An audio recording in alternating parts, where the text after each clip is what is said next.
There's a kind of silence that doesn't just fill the air, it lives in a man's bones. It's the silence of someone who has seen too much, lost more than he can say, and chosen stillness not as escape, but as a kind of sacred protest. Walter Briggs wore that silence like a second skin, not out of weakness, but because he understood its weight. He didn't ask to be noticed. He didn't need recognition. He simply wanted to be left alone on his patch of land, tilling soil and mending fences in a world that no longer understood men like him. But when the flashing lights came down that gravel road and the boots hit his earth with suspicion, the world mistook his quiet for guilt. And in doing so, they didn't just raid a home, they shattered the peace of a man who had already given more than anyone ever asked. This is not just a story about injustice. It's a story about dignity, misjudgment, and the quiet power of a life lived with purpose. The sheriff's voice cut through the still morning air like a blade. Search the barn. Tear this place apart. His words rang out over the open fields of Walter Briggs' farm as a wave of deputies spread across the property like a storm breaking loose. Walter stood motionless, his wiry frame hunched just slightly, skin leathery from decades of sun and work, hands hardened by labor. He didn't flinch. He didn't argue. He simply stood there, rooted in the dirt of his own land, as the world he knew turned hostile around him. A young deputy shoved him roughly in the shoulder. "Where's the stash, old man?" The accusation was spat more than asked. But Walter didn't speak. His eyes, dark and steady, remained locked on the patch of vegetables now crushed beneath a set of boot prints. That garden was his pride, rows he'd sown with care, soil he'd nurtured like family. But in this moment, it was desecrated, just like he was. Inside the house, another deputy brushed past a picture frame and accidentally knocked loose a wooden plaque on the wall. It hit the floor with a soft thud. He bent to pick it up and paused. His breath caught. His hand trembled. Behind the plaque, glinting in the dim morning light, was a Navy SEAL trident, polished, pristine, revered. And beside it, a black and white photograph, an image that hadn't seen sunlight in decades.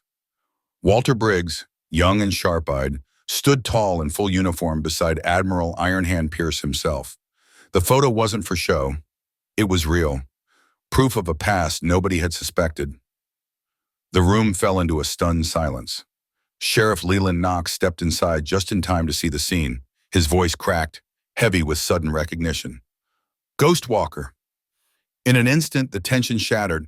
Every weapon was lowered. Every officer seemed to shrink a little in their own skin.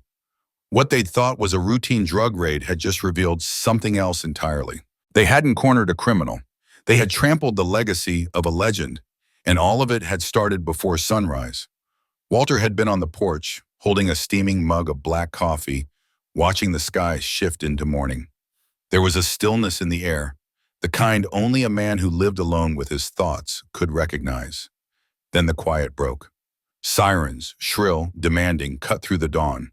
4 cruisers came barreling down the gravel road, kicking up dust like a stampede. Red and blue lights spun violently against the softness of the golden hour. It was a kind of violence that didn't belong out here. Not on this land, not to a man like Walter. The lights bled across the crops, turning rows of green into scenes from a battlefield. Sheriff Knox emerged first, voice barking like a rifle shot. "I want every inch of this place searched now." He stomped across the yard with a heavy self-importance. His chest puffed with the confidence of a man who'd never been challenged outside city limits.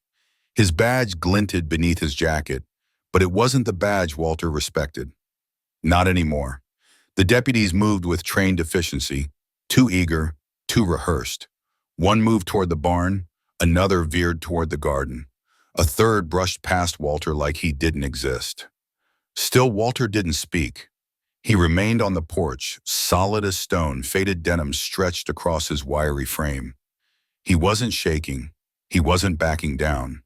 His fingers curled tighter around the coffee mug. Not from fear, but from something deeper. Older, a memory that went beyond this moment. Because he'd seen this before. Not here, not on American soil, but overseas, where silence was survival. Where men came in the night, uninvited, tearing apart places they didn't understand. Only this time the betrayal came in his own country. The young deputy who'd shoved him earlier stepped up again. "Where's the stash, old man?" he repeated, louder now. His voice carried the arrogance of inexperience. A boy playing soldier, emboldened by the presence of his team. "You've been hiding out here too long. Something ain't right." Walter looked at him, unblinking, unreadable. There was no fear in his expression. No guilt either. Just a cold stillness that unnerved the boy more than any words could have. "Don't play innocent," the deputy pressed. "Guys like you think you're smarter than the system. Living off the grid, no phone, no records. That's not peaceful. That's suspicious." From the barn, another officer called out, "There's tools and fertilizer in here, Sheriff. Could be more than just tomatoes growing." Sheriff Knox grinned, smug.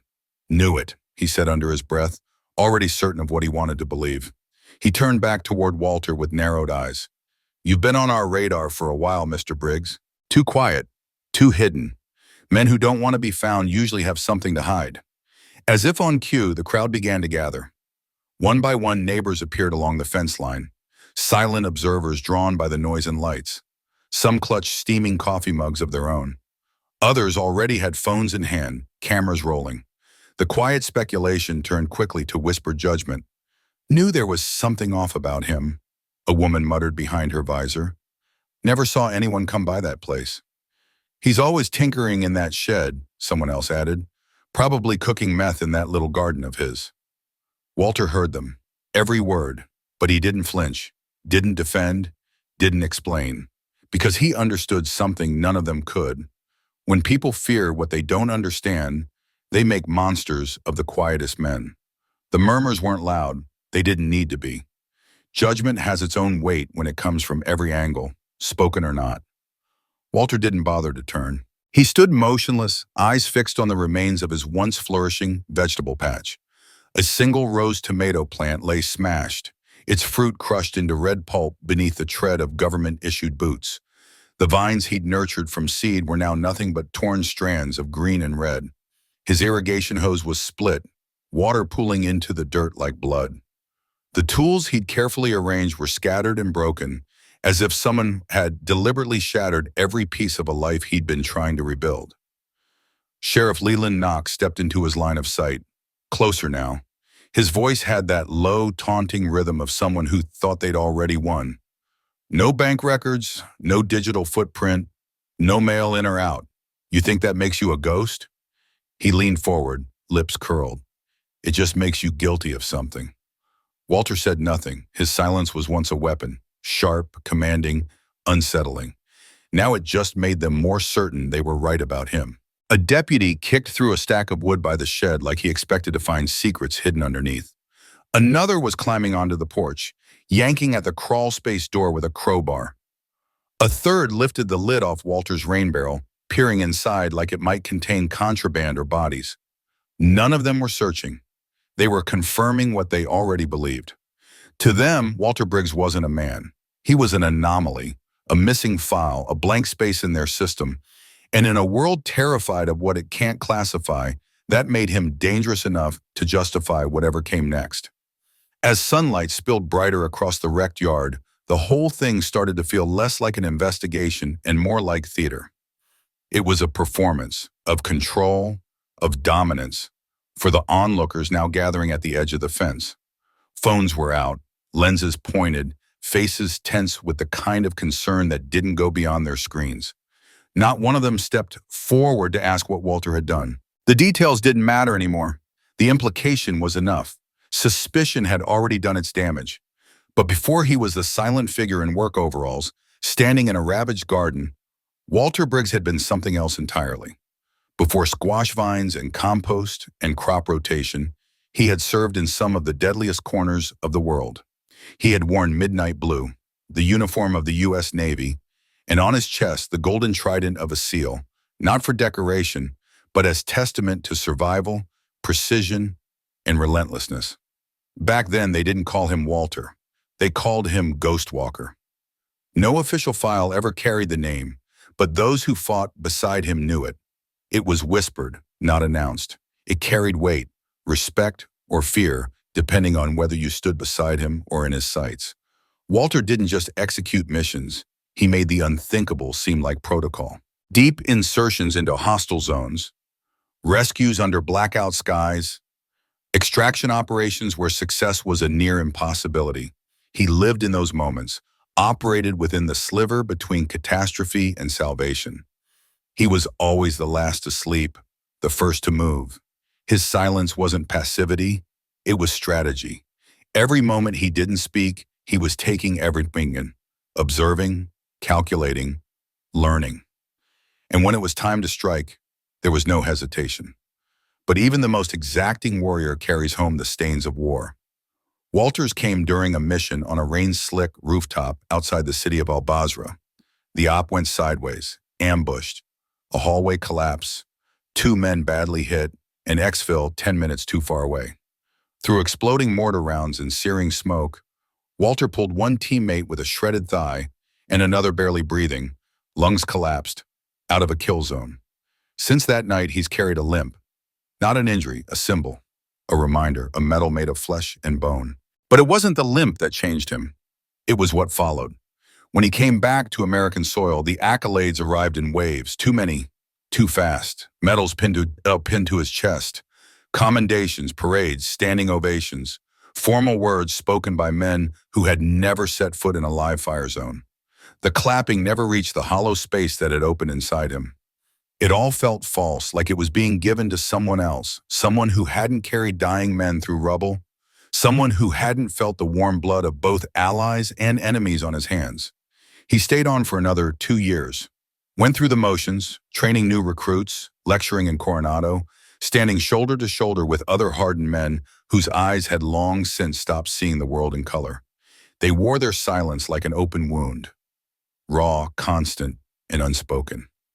Then one morning, without warning or ceremony, Walter handed in his papers. No speeches, no flag folding, no standing ovation from old comrades.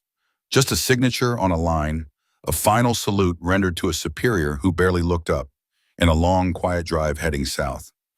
He used the last of his hazard pay and VA benefits to buy a sliver of forgotten land in the backwoods of Tennessee. It was nothing glamorous, a leaning fence half swallowed by weeds, a collapsing barn tilting like it was bowing to time, and a patch of stubborn soil that barely remembered how to grow. But it was his, and most importantly, it was quiet. Walter needed quiet the way most people need oxygen.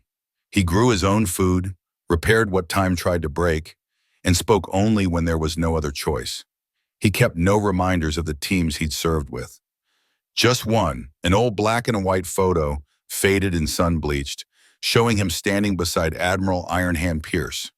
Back then, they'd both been younger, thinner, and haunted by the weight of what they'd seen and done. Mounted next to that picture, in a place of deep reverence but no glory, hung Walter's sealed trident. Not under glass, not in a shadow box. Just there, unspoken testimony to the life he'd lived, to the prices he'd paid in blood and silence. To the people around him, he was just that quiet, limping old man who never waved, only nodded. The recluse, the enigma, the guy who kept to himself and liked it that way. Walter never corrected them. There was no need. In his world, truth wasn't shouted. It didn't come in loud protests or righteous speeches. Truth was patient. It waited until it was necessary. And now, as lawmen stormed across his land and barked accusations that dripped with assumption and ignorance, his truth, deep and still and unforgiving, waited behind a wooden wall, buried beneath decades of silence. Because Walter Briggs didn't care whether the world remembered who he was. That didn't matter. What mattered was making the world remember what it had allowed itself to forget. He had stood his ground in ambushes, dodged mortars, and led fire teams through darkness so thick it smothered breath. He had survived the kinds of battles that leave scars invisible to civilians. But none of that compared to this. Nothing he'd faced in hostile territory felt as personal, as invasive, as watching every inch of the life he had built be dismantled, slowly, systematically, by people who didn't know him and never would.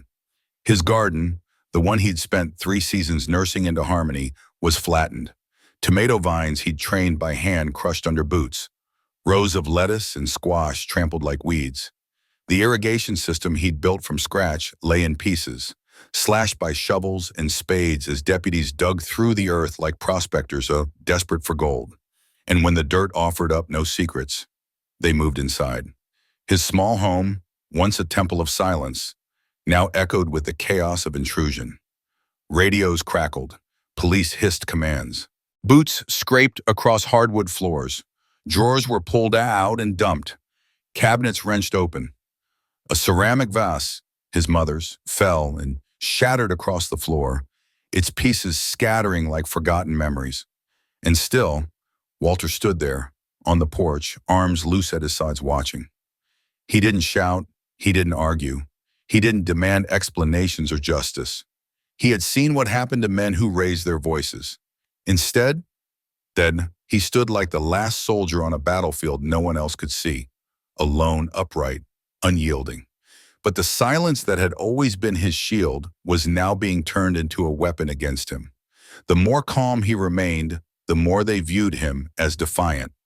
Sheriff Leland Knox, his jaw set hard, stared at Walter like he was daring him to move, to react, to confess through panic. In Knox's eyes, Walter's composure wasn't the discipline of a man trained to endure. It was guilt. Then the news van came. Tires sprayed gravel. The local station had caught wind, and the story had just turned into spectacle. Reporters jumped out with long camera lenses and the kind of excitement only chaos brings.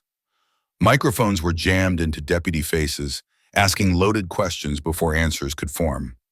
Phrases like suspected operation, narcotics activity, and possible militia ties rolled out casually, tossed like lit matches onto dry ground. No evidence, no care, just conjecture, amplified through the lens of urgency and fear. Walter caught his reflection in the chrome side of the news van.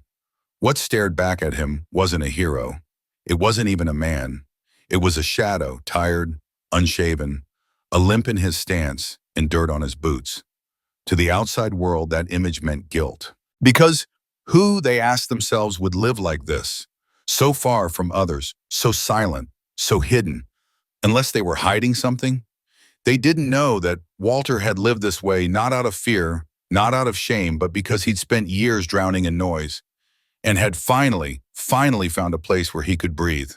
They didn't understand.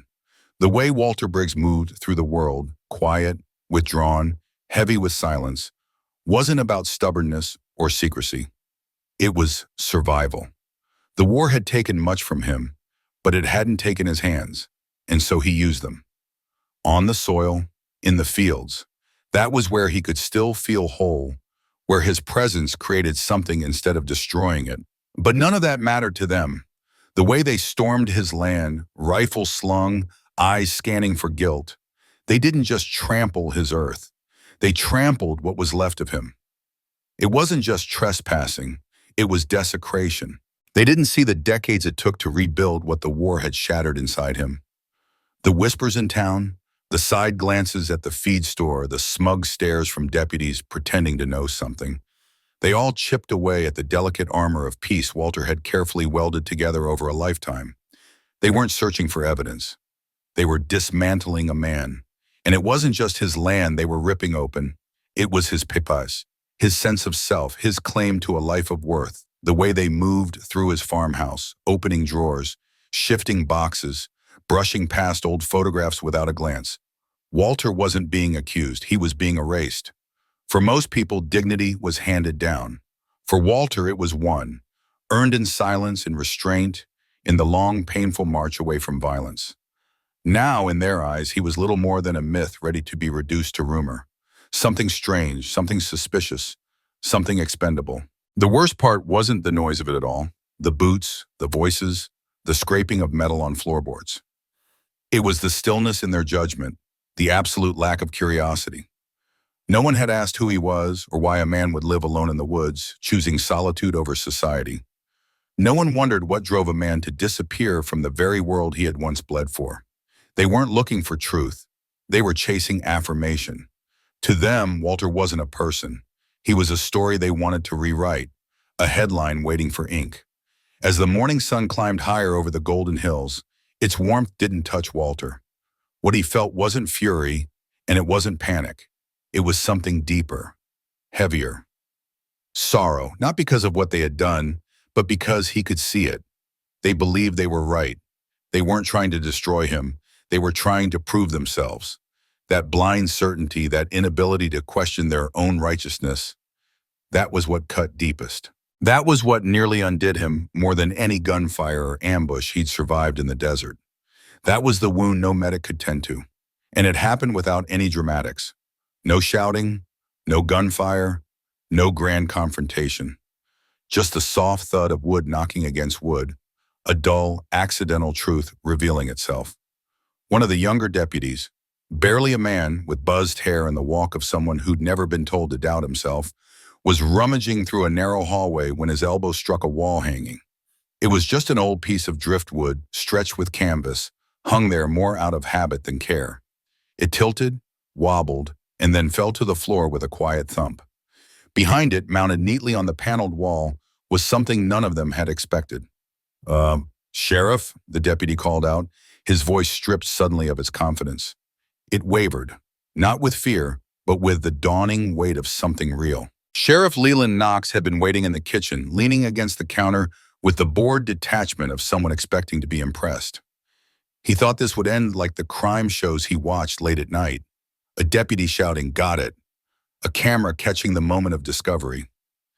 But there was no celebration in the young deputy's tone, no triumph, only a strange, uncertain hush. Knox straightened and walked down the hall, the camera crew close behind him, smelling the change in air. Even the cameraman held his breath. They all saw it at once. A trident, not a decoration, not a replica. The real thing, earned, not bought. Gold, worn with use but still gleaming with pride. The eagle, the trident, the anchor, the pistol, all unmistakable. A symbol of service, of sacrifice, of a brotherhood few ever spoke of, and fewer still belonged to. Beneath it, nearly blending into the shadows, was a black and white photograph. Faded but sharp enough. Two men in combat gear, standing shoulder to shoulder in a landscape scorched by sun and wind. One of them was unmistakably Walter Briggs, younger, thinner, the same haunted eyes staring back through time. And beside him, larger than life, even in grayscale, was none other than Admiral Samuel Iron Hand Pierce, a name that echoed through the ranks of history, a name everyone knew, and suddenly the silence was no longer indifference. It was shame, but the silence in the room was absolute, so deep it felt sacred. Not a soul dared to move. Even the air itself seemed to hold its breath, thick with tension and something else, reverence, maybe fear. It wasn't just another moment of awkward stillness. It was the kind of stillness that wrapped around the bones and chilled the skin. Sheriff Knox, a man who rarely faltered, froze mid-step. The badge on his chest might have gleamed, but its weight suddenly felt meaningless. The camera from the local news crew panned slowly across the room. It swept past the aging photo on the wall, lingered on the tarnished Navy SEAL trident mounted just beneath it, then moved to the figure now standing quietly in the doorway. Walter Briggs had entered so silently no one had noticed until he was already there. Framed in the door, dressed in stained overalls and boots worn soft from decades of work. His arms hung loosely at his sides. His expression was steady, unreadable. There was no smug grin, no look of vindication, just eyes that held too many stories and too much weight. He didn't need to speak. His silence screamed louder than any words could. And standing there, beneath the stares of men who had stormed his land, barked orders, and treated him like a criminal, Walter didn't flinch. He didn't retreat. He just met them with the gaze of a man who had once carried missions no civilian would ever hear about, who had walked through fire with no witnesses to testify about it, and now faced judgment from people who didn't know the first thing about him. Sheriff Knox's face lost its color.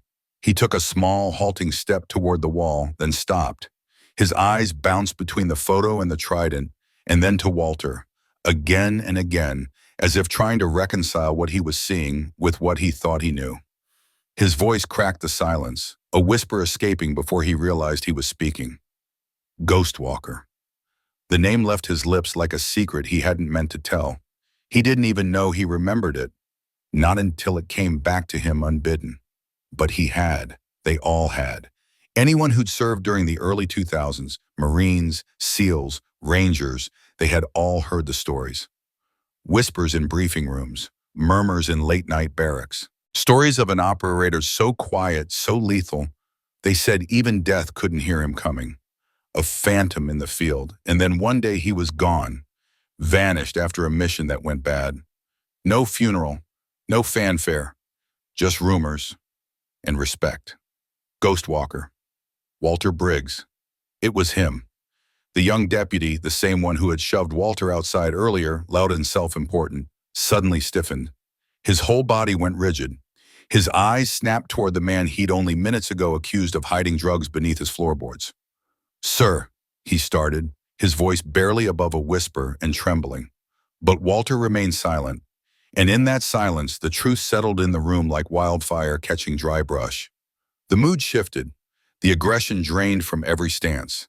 Tactical postures dissolved, hands slipped off holsters, rifles lowered, slowly, uncertainly. One by one, the deputies who had barged into an old man's home with bravado and force realized who they were really standing in front of. Not a suspect, not even just a veteran, but a ghost come back to life. A legend who had stepped away from glory not because he was unworthy of it, but because he never needed it in the first place. The weight of it all hit them at once. The humiliation of it. They hadn't uncovered a crime. They had desecrated something sacred. They hadn't just invaded a house. They had broken into the quiet life of a brother who had given more than they could ever understand. Sheriff Knox turned toward Walter, his lips parted, but no words came. What could he possibly say? How did one apologize for trying to tear down a man who had already sacrificed everything? He looked like someone drowning in guilt, flailing for a rope that didn't exist. But Walter wasn't waiting for an apology. He wasn't asking for anything. All he wanted, maybe all he had ever wanted, was silence again. And for the first time that day, he got it. Authority, which had loomed so large moments ago, collapsed under the weight of truth. The shouting, the accusations, the demands, all of it vanished in an instant. What replaced it was a quiet shame, raw and suffocating. No one spoke. No one dared to meet his eyes. Sheriff Knox was the first to move. Slowly, deliberately, he reached up and took off his hat. The voice that had thundered all morning, full of certainty and control, now came as a faint rasp. "Mr. Briggs, or Sergeant Briggs," he asked, the words clumsy, hesitant, like a man wading into deep, unfamiliar water. We didn't know." Still, Walter said nothing. He remained still, like a monument, solid, unmoved. He neither accepted nor rejected the apology. He just stood there. But something in the air shifted. His silence, which they had earlier taken as guilt or defiance, now felt different. It held history, discipline, authority, a kind of power that came not from command, but from earned respect. Sheriff Knox turned toward his men and gestured sharply. "Lower your weapons," he said, his voice barely more than a breath. They didn't hesitate. Not a single man resisted, and not a single one of them could look Walter Briggs in the eye. Some stared at the floor, some stared at the walls. A few just stood frozen, shamed, overwhelmed by the quiet strength of the man they had wronged. They had treated him like a suspect, like a criminal, like he didn't belong in his own home. Some of them kept stealing glances at the trident mounted on the wall and the faded photograph beneath it, as if they needed some visual anchor to remind themselves that this wasn't just a mistake. This was a transgression, a violation that cut deeper than any of them had anticipated. Even the news crew, so quick to chase drama, seemed to realize they had crossed a line. No one told them to stop filming, but they did. Quietly, respectfully, they lowered their camera, as if the weight of the moment was too solemn, too sacred to capture. It was no longer about headlines. This wasn't a scandal. It was something older, heavier, reverent. The youngest deputy, the one who had shoved Walter just minutes earlier, took a tentative step forward. His mouth opened as if to offer words, an apology perhaps, but nothing came out. He closed it again, his breath hitching. He stepped back, visibly shaken, his cheeks flushed red, his jaw clenched, his hands trembling ever so slightly. It wasn't fear that moved through him. It was something more painful. It was guilt. Sheriff Leland Knox turned toward Walter at last. The weight of the moment pulled at his voice. "You served," he said, voice barely above a whisper. "You led men. You bled for this country." The disbelief in his voice betrayed how deeply he'd misjudged the man before him. "And we came onto your land like you were nothing." Still, Walter said nothing. He didn't need to. He stood rooted in place, eyes steady and locked on the sheriff's. His gaze wasn't filled with rage. It wasn't even colored with disappointment. It was clearer than that. Quieter, deeper. It held the kind of stillness that comes only from those who have seen too much to be surprised anymore. That look said everything. "You don't need to apologize. I never expected anything from you in the first place. And that somehow is worse than being angry." Knox shifted awkwardly beneath the weight of that truth. His voice cracked as he continued. "We were wrong. We came in loud, looking for trouble where there was none. Our intel was garbage. That doesn't excuse what we did, but I'll say it anyway. I'm sorry, Sergeant." Walter didn't flinch, didn't nod, didn't blink, but something in his stillness carried the message. Apology received, and somehow even forgiveness offered. Without words, without ceremony. It was in the calm of his posture, in the way he refused to be shaken. Outside, the chaos began to slowly unravel. Deputies, once shouting and tearing through the barn, now moved with a quiet shame. One by one, they returned scattered tools to their places. A few restacked the hay bales they had knocked over. Another gently uprighted the metal watering can lying on its side. The barn door, kicked wide open earlier, was now eased shut with care. There were no commands to clean up. No orders barked. The drive to make things right came not from the badge on their chest, but from the heaviness pressing down on their conscience. Knox, as if desperate to offer something, to fix even one of the many things he'd broken, knelt in the hallway beside the shattered ceramic bass. His hands moved slowly, tenderly gathering the broken pieces, holding them in his palm as if he were collecting something sacred. When he rose, he held them out to Walter. "I'll cover the cost of anything we broke, personally." Walter didn't take the pieces, didn't acknowledge the offer. But Knox, recognizing the weight of the silence, set them gently on a shelf nearby, not discarded, placed, with reverence, as if leaving behind a small offering, hoping it might mean something. When the vehicles began to roll out, the air itself seemed changed. No sirens, no slamming doors, no growling engines, just silence. Thick, thoughtful, almost holy. Even the neighbors who had earlier gathered like spectators at a circus slipped away in silence. No one spoke. No one knew what to say. The land bore the marks of their intrusion, trampled soil, broken tools, a door that would never hang the same again. But Walter Briggs stood unchanged, not because they gave him his dignity back, but because he had never surrendered it in the first place. From that day on, the air around the Briggs farm shifted. Patrol cars didn't speed past anymore. When they drove by, they slowed. Deputies didn't glare through the window or pretend not to see.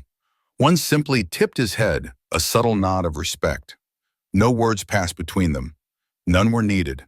And Walter, stooped in the soil, tending to the earth with the patience of a man who knew what real work looked like, did not look up. He didn't need to. The silence returned to the farm, but it was no longer the same silence it had been before. Once, it had been a peaceful quiet, cultivated like the straight rows of vegetables in his garden, a stillness chosen. Now it was a silence that had seen something. It carried the faint echo of shame, the lingering breath of regret, and the cold, uncomfortable truth that once unearthed could never truly be buried again. He never spoke of it, not to friends, not to neighbors, not even in passing. He kept it buried, the memory of those men storming his land, tearing through everything he had built like invaders laying waste to a village. He let it live in silence. He didn't describe the way the earth looked afterward, how the boots had crushed the soil into a chaotic mess, stripping it of its order, its purpose. He never mentioned the broken Voss tools scattered like debris from a storm, the chairs toppled over and left on their sides like casualties. He said nothing of the shift in a Sheriff Knox's voice, how it transformed from confident, almost arrogant authority to something smaller, quieter, the sound of a man trying to make peace with the weight of a mistake. Walter just returned to his routine. Without complaint or explanation, he put his hands back to work. He replanted the tomatoes row by row, made repairs to the irrigation line with deliberate focus, and fixed the broken door of the shed as if it were any other ordinary chore. What haunted him wasn't the physical destruction they left behind, it was the memory of the moment their eyes changed. When the truth came out, something unspoken settled into the room. It was a dawning, unsettling awareness, a kind of fear that came not from danger, but from shame. They had crossed a line they hadn't known existed until they were standing on the other side of it. They had desecrated something that should have been respected. By the end of that week, something subtle had shifted in the town. The neighbors, those same people who used to whisper just out of earshot, who traded suspicions behind fences like gossip currency, had grown quiet. Not reverent, not exactly remorseful, but uncertain. Their confidence had faltered. Their cruelty had dimmed. When Walter walked down the main street, he could feel the difference. Their stares didn't linger as long. Some even offered an awkward and unsure. Others turned their eyes away, unable to meet his gaze, unsure of how to reconcile their silence with what had been done in their name. Regret doesn't always arrive with dramatic apologies or public reckonings. Sometimes it hides in the mundane. Averted eyes at the hardware store, the way conversations stall when your name is mentioned in the diner, the sudden hush that settles when you step into a room. One afternoon, it showed up in the form of a young man, a deputy, the same one who had shoved Walter during the raid. He wasn't in uniform this time. No badge, no cruiser, just a plain shirt and jeans. He stood at the edge of the property, holding a sack of feed for the chickens. "I figured after what we did, it's the least I could offer," he said. Walter didn't reply. He didn't nod. He simply opened the gate. The young man stepped in, placed the feed down gently, gave a quiet tilt of his head, and left. No more words. But in that gesture, something passed between them, an apology without the need to say it out loud. It continued like that, small offerings, one at a time. A mechanic repaired Walter's truck and didn't charge him, just handed over the keys and waved off the bill. A grocer double-bagged his vegetables and muttered, "It's covered today," without looking him in the eye. A local teacher, someone Walter didn't even know by name, left a handwritten note in his mailbox. "My father served. I'm sorry for what happened. Thank you for everything, even the parts we'll never know." Walter never responded, not out of stubbornness, not because he held a grudge, but because there was nothing to say. The truth had done the talking already. It had settled in people's hearts like a quiet verdict. And sometimes silence is all that's left when the truth has made its mark. Sheriff Knox returned once alone. No vehicle, no deputies, no badge. Just a man in worn jeans, calloused hands, and gloves that had seen a few too many seasons. He stood at the gate, not quite inside, not quite outside. "I thought maybe I could help with the fencing," he said. "Finish what I broke." Walter didn't speak. He just looked at the sheriff, not with anger, not with resentment, just a calm, deliberate gaze. Then after a moment, he handed him a hammer, without a word. They worked through the day side by side. The rhythm of tools filled the air. Only a few short phrases passed between them. Practical things, necessary. And as the sun began to dip behind the hills, Sheriff Knox wiped sweat from his brow and said quietly, "You deserve better." Walter didn't answer. He didn't need to. That night, after the sheriff had gone, Walter sat on his porch. The sky glowed orange at the edges, the air cooled, and the stalks of corn whispered in the breeze. He sat still, letting the quiet surround him like a familiar friend. He didn't crave revenge. He wasn't chasing recognition. And he certainly wasn't looking for forgiveness. What he needed, what he'd always needed, was this: a moment of stillness, the honest rhythm of working hands, the soil beneath his boots, the hum of tools and the rituals of living a simple life. He had gone to war for a country that had nearly erased him. But in that act of forgetting, they revealed just how deeply they depended on men like him, men who held the line, men who came home and kept working. From then on, the patrol cars that drove past his farm began to slow. Some officers offered a nod through the glass. Others didn't stop or look at all, but they didn't linger either. They just drove on by, quiet, like they understood. Walter Briggs moved slower now, more measured. There was a quietness to him, not just in voice, but in being. He never waved, just turned back to his work, walking those same rows in the field, feeding the same chickens, listening to the low, constant hum of the land around him. And the trident, still there on the wall, wasn't a prize or a conversation piece. It was a reminder, a quiet one, that peace isn't something granted once and forever. It must be fought for in its own way, over and over. And that dignity, real dignity, doesn't always emerge in victory. It survives in the act of enduring. There is something almost sacred about a man who asks for nothing. Walter Briggs never asked for recognition. He never expected anyone to salute him or to say thank you or even to remember his name. When he came back from the war, he wasn't looking for banners, medals, or parades. What he wanted, what he hoped for, was something much harder to find. Peace, and he found it, in a modest stretch of Tennessee soil, in the hush between dawn and dusk, in a life lived without fanfare.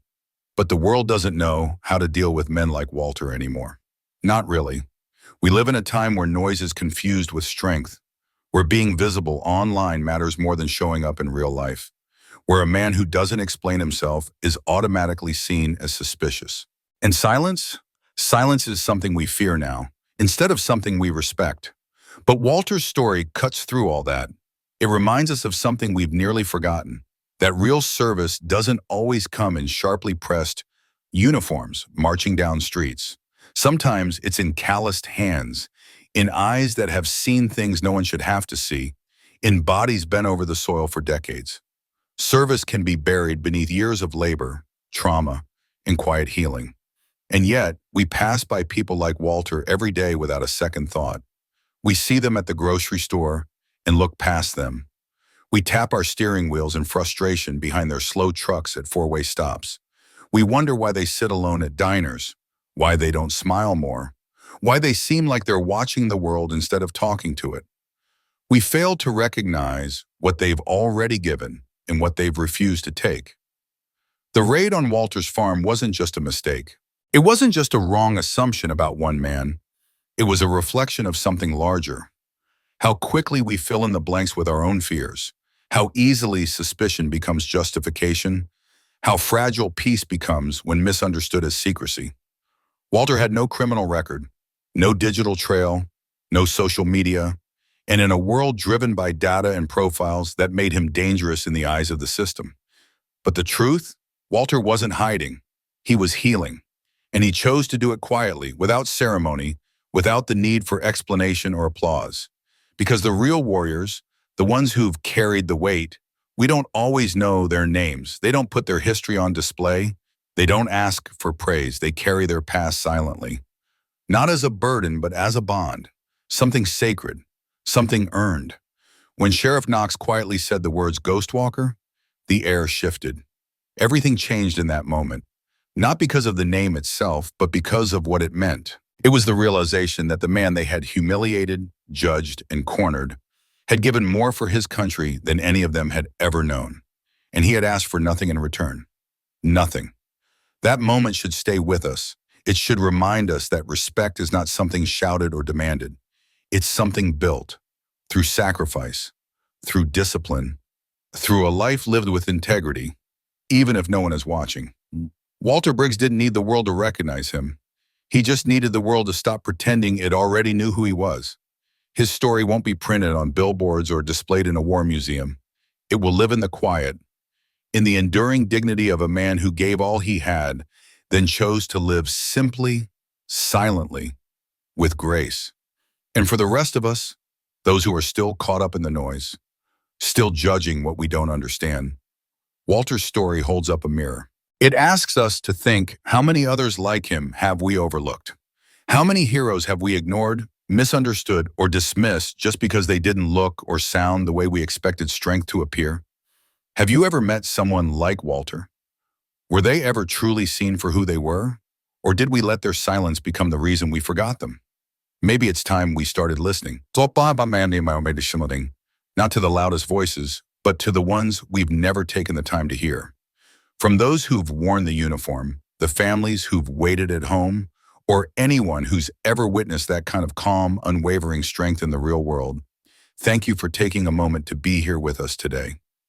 If even a small part of this story stirred something in you, if it reminded you of someone you know, or simply made you stop and feel, consider showing a little love, a like, a share, a quiet mention to someone who needs it, because the truest tribute we can ever offer is remembrance. Remembering what he stood for, not with parades or speeches, but with the stillness he carried like armor, for choosing quiet over noise, for holding to honor without needing headlines to prove it, for being the kind of man whose strength didn't come from explaining himself, but from simply standing tall and doing what needed to be done. Somewhere just beyond the tree line, there's still someone like him, still turning the earth with hands worn from work, still mending what's broken with more heart than words, still reminding this world, even in his silence, that not all legends shout. Some just show up, and somehow that's more than enough.